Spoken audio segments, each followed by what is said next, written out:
All right, so Moses is going to come down. He's going to talk to us about African myths and misconceptions about cure and HIV.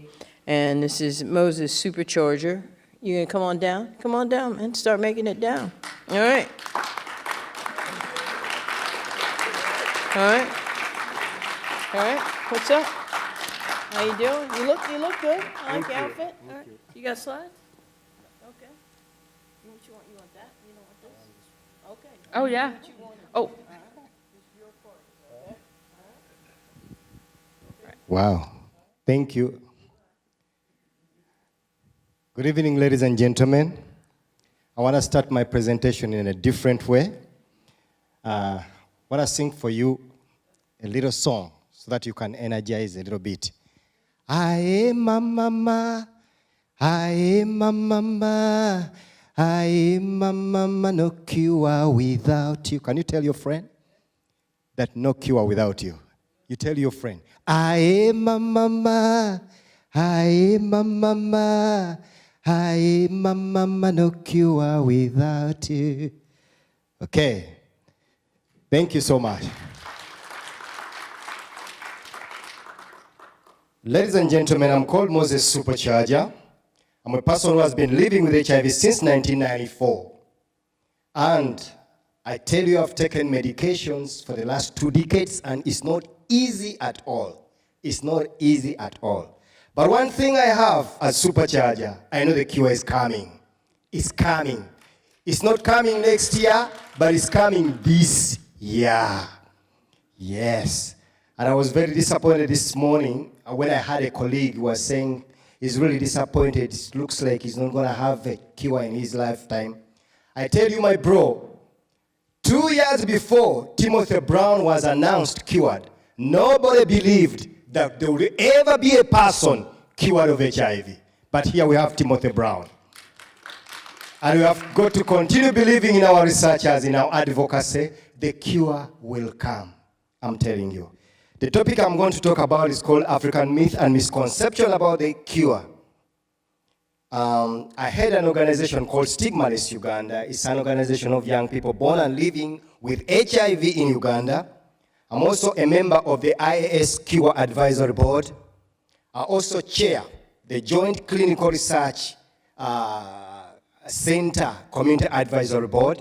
I'm a member of Insight CAB, which actually brought me here. I didn't get scholarship for CROI, but Insight had some pre-meetings, which happened yesterday, about 1, and I requested them to extend my ticket so that I can attend this meeting. Thank you so much, Insight.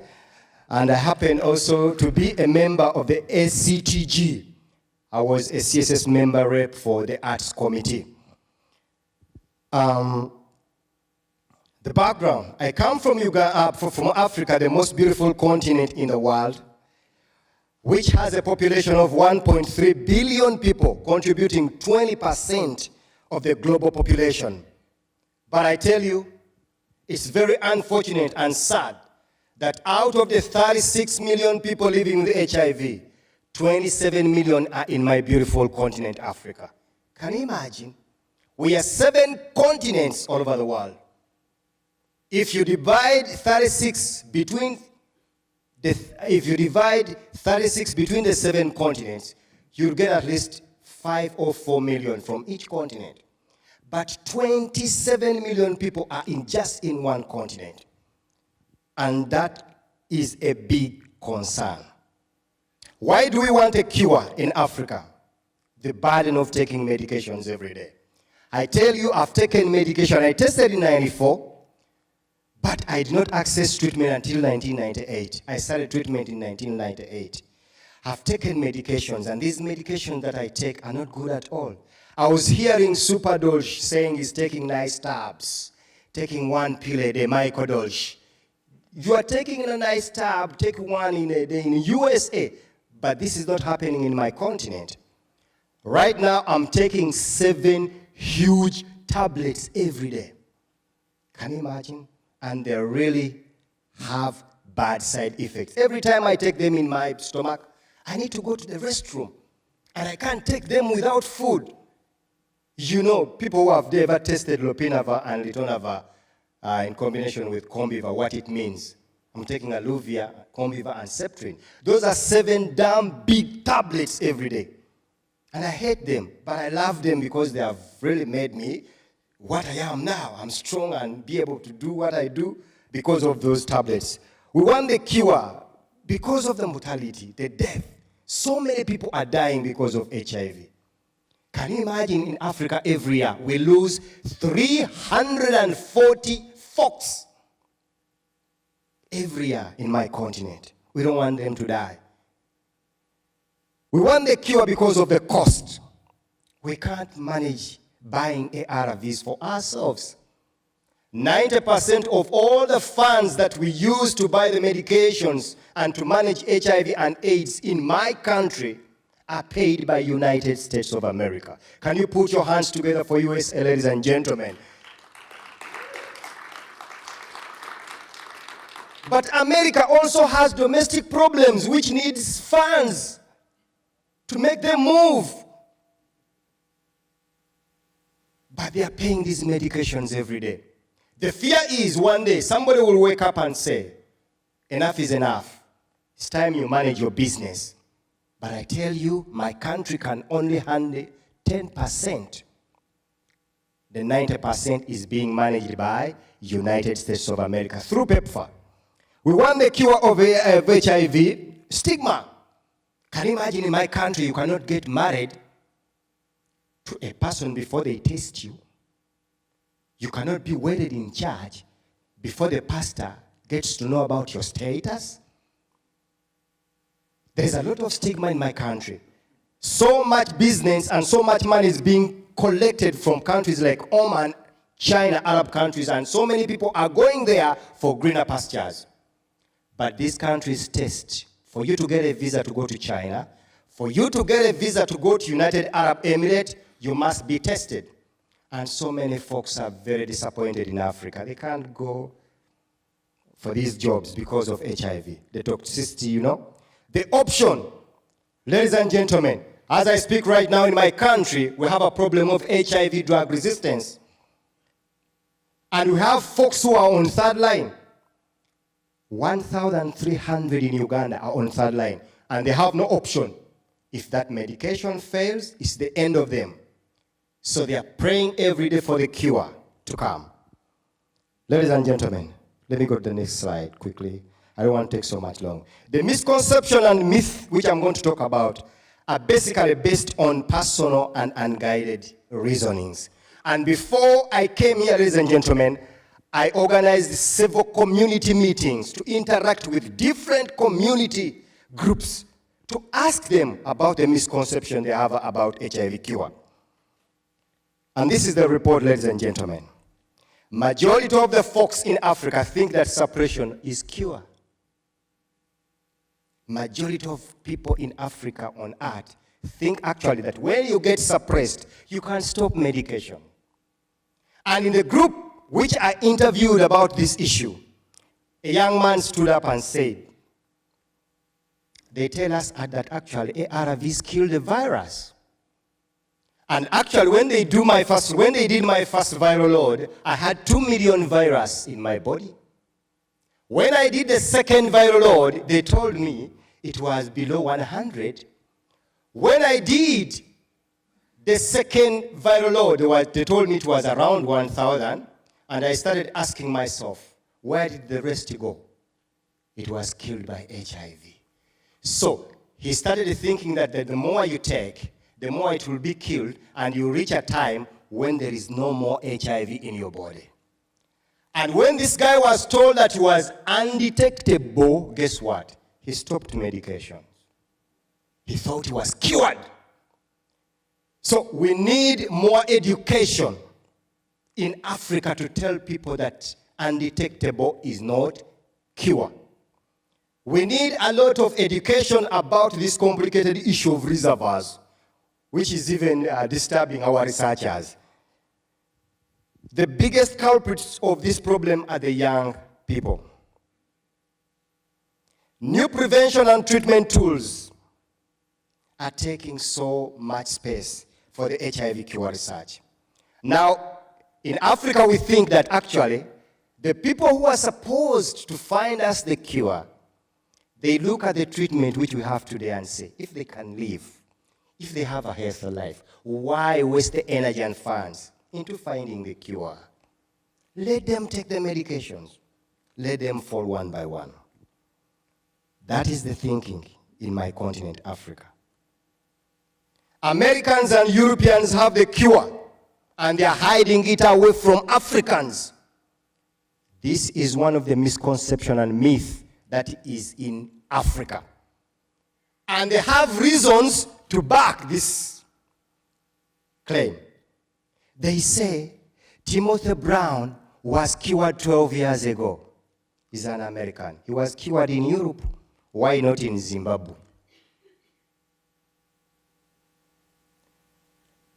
The drugs that they used to cure Timothy Ray Brown, TRB, are being hidden. They're hiding them away from us. Because they have been hearing about Timothy Brown for the last 11 years. And I tried at one point to get some person at least to fund Timothy Brown to come to our continent at least, to do some interaction with our community, but I lacked funds to do that. But we need that in future. Then I interacted with these young people and I told them, if you say that Americans and Europeans actually have the cure and they're hiding it, do you know that in America there are 1 million people with HIV? I told them I travel to America like 3 times every year and have friends like Jim Pickett. They're living with HIV and they're Americans. So your argument is wrong. And one replied that I read that actually majority of the people with HIV in America are blacks. And I think these are blacks from Africa going to America, already infected. And I was like, oh my God. So there is a lot of confusion around that. We need to explain to these communities about Timothy Brown. Witchcraft is a big problem in Africa. The witch doctors are cheating patients, telling them that they actually have the cure of HIV. Ladies and gentlemen, witchcraft doctors have even reached the extent of sacrificing people to get blood. They sacrifice negative people to get their blood so that they can clean you and get cured of HIV. On top, you can see that's the shrine. It's like the clinic. That is the clinic for the witchcraft doctors in my country. The photo you see down there is a witchcraft doctor in my country, Uganda, recently arrested after he had killed 5 people. And those are dead bodies you see. And the gentleman you see is one of the policemen standing this side. This guy was arrested with 5 dead bodies in his shrine. He killed them, sucked his blood to clean HIV positive people and to give them wealth. Albinos and young children have fallen into this. They are being killed in Africa, thinking that actually their blood can cure HIV. It's terrible. There are no regulations for witchcraft doctors in Africa. Some of them actually even advertise on radios and televisions. Pastors and prophets cure HIV. That's what they claim. They tell people to just pray. Don't take your medications. Just pray. God will heal your HIV. As a result, folks are abandoning ARVs every day. This partly explains why we have the highest rates of HIV drug resistance in the whole world. My country alone has 15%. Can you imagine? 15%. What really annoys me is that actually the relatives of these pastors who tell people to stop medications, when their children fall sick, they don't tell them to pray. They take them to hospitals for treatment. It's terrible. Majority of these pastors are being funded by pastors from America. They get millions and millions of dollars to construct churches. You see, that church is in my country. That church, you see, is in my country. And it has about 2,000 followers. And we have so many Pentecostal churches. I believe in God, and I know that God is there. But I don't tell people to leave medications. Take your medications as you pray to God to bring the cure. They are sensitive myth. Some actually think that there is an intelligence, international intelligence body that formed the virus. And for you to get the cure, you need to sit down with that intelligence. If they formed this virus, they actually have the cure. That is their argument. Funders, advocates, and pharmaceutical companies, the energy that you put in pre-exposure prophylaxis and combination antiretroviral therapy and vaccine research is missing in cure research. And in Africa, we are asking why. There is a lot of energy when you talk about PrEP everywhere, PrEP. There's a lot of funding in PrEP. There's a lot of meetings in PrEP. But when you talk about cure, people start to. Advocates, we are not doing enough. We need to act up so that we can defeat HIV. Pharmaceutical world is very slow when it comes to cure. That is another thinking in Africa. That the pharmaceutical world is not so active when it comes to cure. That's what they think in Africa. But when it comes to treatment, when it comes to pre-exposure prophylaxis, every scientific conference, they will have a new drug. Every scientific conference, they'll tell you, we have discovered this one. We have discovered this one. But when it comes to cure, when it comes to funding, 80% of the funds that does the cure research come from United States of America. Where are other continents? Why don't they want the cure? Africa, leaders, you have so much money, which you swindle every day. Can you use some of that money to invest in cure research?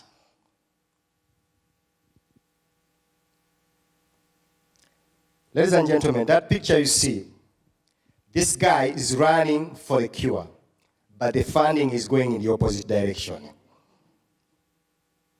He's running for the cure and he needs funding, but funding is going in the opposite direction.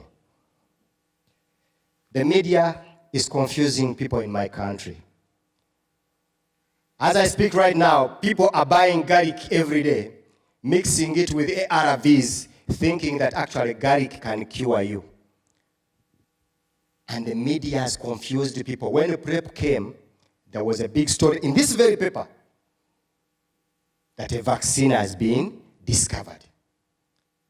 Until we had to intervene and explain that actually pre-exposure prophylaxis is not vaccine.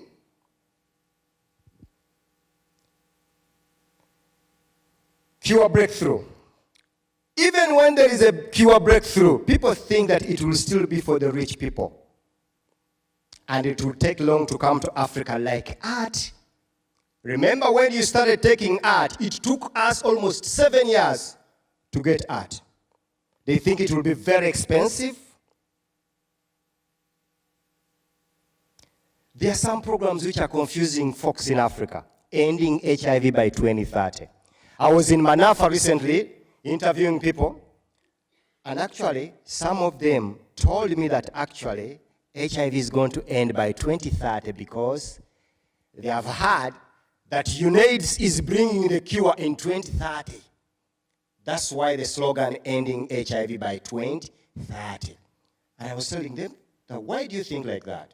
Yeah, UNAIDS is advertising that HIV/AIDS is going to end by 2030. So we need to do more explanation that actually this program is not about cure. This program is agitating to put 90% of all folks on treatment. And 90% of all those who have been put on treatment must be suppressed, with the intention of not passing the virus. Because when you are suppressed, you don't pass. herbalists, we have a lot of herbalists in my country. They even advertise on radio stations. These herbalists have even gone a step further, stealing ARVs, grinding them, adding them with their local staffs, and giving them to clients. They will test you. They even have testing equipment. They will test you and know that you actually have tuberculosis. They will get TB medications crushed and added with the herbal medicine and give to you. And it's very dangerous, my friend.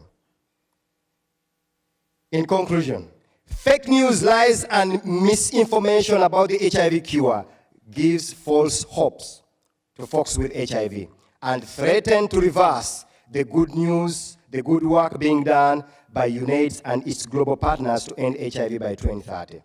A lot needs to be done to create and empower community advocates with facts about the cure of HIV and the ongoing global cure research so that they can be able to pass on this vital information to the grassroots.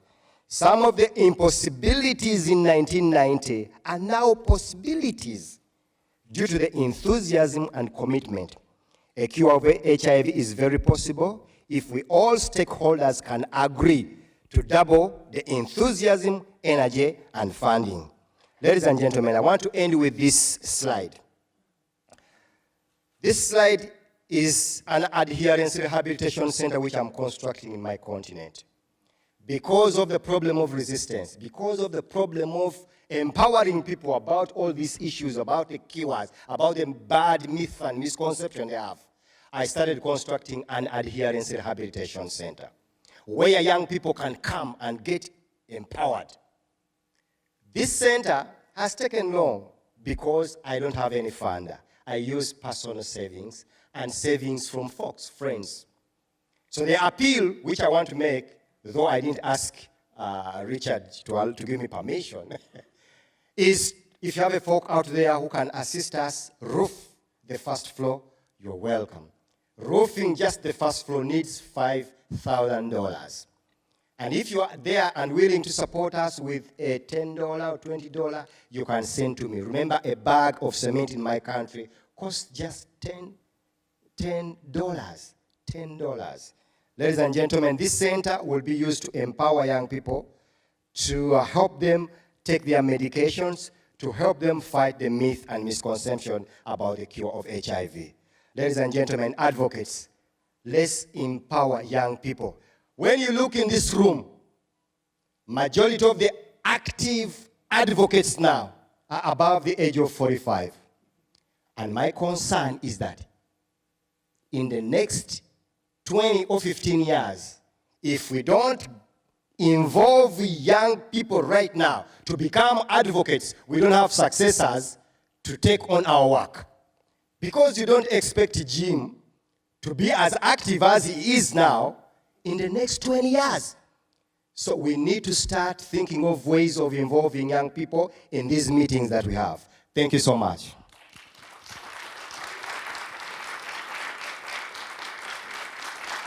Thank you, Moses. Thank you very much. Do we have any questions? But Curran in the front, you in the front. We got a couple in the front. I'll give you that. And all right, go. So Moses, you talked about fake news. To what extent are fake medicines also an issue in Africa? That was one question. And then have you also looked at perceptions of long-acting art and how that would change the landscape in Africa? Come again? The fake news? Fake medicines and then long-acting treatment. The fake news, Fake medicine. the fake traditional medications. Yeah, it's really so much in my country. As I said, there are so many herbalists and traditional doctors who use fake medications to treat people. It's too much in my country. I hope I have answered your question. And the long-acting therapy, this is a new thing in my country. And actually, people heard about it, and there is a lot of question about it. But there is research going on in my country, and Uganda is taking part in long-acting therapy research, but we have not started taking it in my country. Hi, Moses. Thank you for such a fiery talk. I loved it. And I just wanted to sort of reiterate something that you shared, which I only learned through our Facebook page for Defeat HIV, which is under attack every day by 3 to 5 spellcasters. I don't know how they've gotten so savvy to use Facebook against itself, but they create fake profiles or they steal people's profiles and they hit up our page trying to hit the comment sections of every post we make. And I just wanted to let people know that if you run an HIV thing on Facebook, you're open to it. And if you want to find out the way to block them, I have figured it out. And it's not by talking to Facebook. Basically, Facebook gives you a way to ban words that can be used in the comment section. So I ban words like herbal, temple, WhatsApp, because they're always asking you to contact them through WhatsApp. And the only other thing I wanted to add about that is that when someone replies to those things, they're not only getting ripped off for an HIV cure, they're opening themselves up to blackmail. Because if you believe in spells, you also will believe that, oh, if you're not going to pay me a certain amount of extra dollars, I'm going to put a spell on your husband or on your son, so something else is going to happen. So once that happens, because I've gotten that feedback through Facebook as well. So it's a really difficult paradigm to work in, but there is a way to get around it. So again, you can ban the words that they like to use most of all. Somehow they know how to make these bots, though, and that's the weirdest thing if you think about these traditional medicine healers being able to use bots to kind of spam my Facebook page. I just wanted to add that to you. Thank you so much. Hi, I have a question about collaboration. I care really deeply about the cases that are happening in Africa, particularly in Uganda. But one of the barriers to me being more invested in caring is the very direct messaging against LGBTQ folk. So my question is, how do I, as an LGBTQ person, assist across that barrier and that boundary, considering that there's a death penalty for LGBTQ people in Uganda? Come again? LGBTQ people in Yeah. Uganda. How does he work in that space, given that there are death penalties for LGBTQ people in Uganda? Yeah, it's it's good you have asked that question. Uganda is one of those countries that's criminalized LGBT people, and they're really facing it rough to access treatment. They're really facing it hard to enjoy their country, of course, because they are also human beings. And accessibility is a really big problem to them. As you know, majority of the health centers are being managed by the Catholic Church and the government of Uganda. So you, as the government, you're criminalizing them, and yet the Catholics are also not welcoming them. Where do you want to go? Where do you want them to go? So it's a big problem, but they are all people, they need all the interventions that we also get. It's a big challenge in my country. Moses, Yes, Mike. I've known you for a really long time, and I'm amazed at the amazing work that I've seen you do over the years in your community. You're incredible.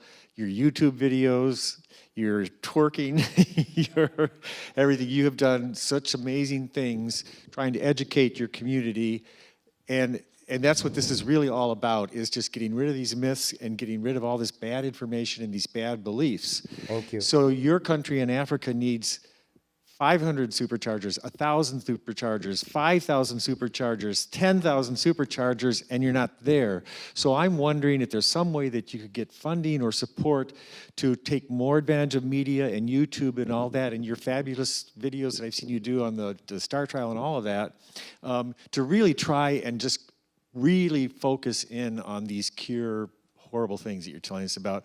I hope that can happen. Keep doing the work you're doing. You're fabulous. But I'd like to see 10,000 superchargers in Africa doing what you're doing. Yeah, thank you so much. And that's my dream. Michael, that's my dream. As I told you, in the next 15 years, I will not be with the energy that I have now. I want young superchargers. And I'm glad to report to you that in 2017, I won the AVAC Fellowship for 2017. And my project, though it was for 1 year, but my project, I told them I want community to get involved into the ongoing cure research. I want to create a network of advocates in my country to empower them about the cure research. So they funded me for some meetings for 1 year, but the challenge was that I had to interact with only folks around the central, and then the fellowship ended. It's 1 year, but I'm praying that maybe in future, somebody else will come and fund these meetings so that we can get more superchargers, as you said. And I'm also glad that I've lobbied IAS. IAS, because of my lobbying, IAS has agreed to organize an HIV cure advocacy meeting for the community of Africa every year.